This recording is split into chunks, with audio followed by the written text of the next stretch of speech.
Hello, bienvenue aux méditations quotidiennes au féminin. Aujourd'hui, un message, une réponse.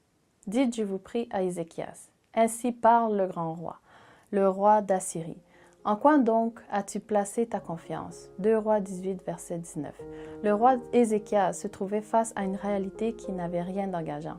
La nation avait rejeté Dieu qui seul est digne de confiance et elle s'appuyait sur les forces humaines pour pouvoir l'emporter dans ses batailles. Que de fois ne commettons-nous pas la même erreur? Cessant de nous confier en Dieu, nous nous tournons vers des sources humaines. La situation était intenable. La puissante nation assyrienne terrorisait non seulement les dirigeants, mais aussi tout le peuple. L'émissaire assyrien ne mâchait pas ses mots.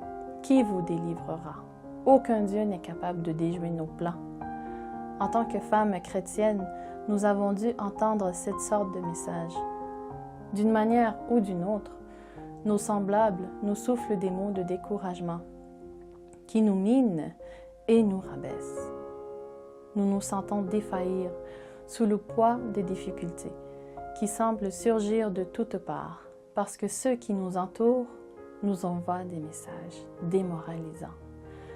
Combien de mères seules qui doivent endosser le rôle paternel, en plus du leur et guider leurs enfants sur le droit chemin sans voir de résultats positifs, ne reçoivent jamais un mot d'encouragement?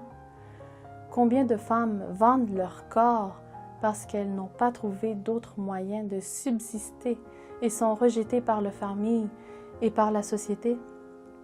Les menaces qui parviennent aux femmes sont enveloppées d'un message ténébreux. Qui vous délivrera?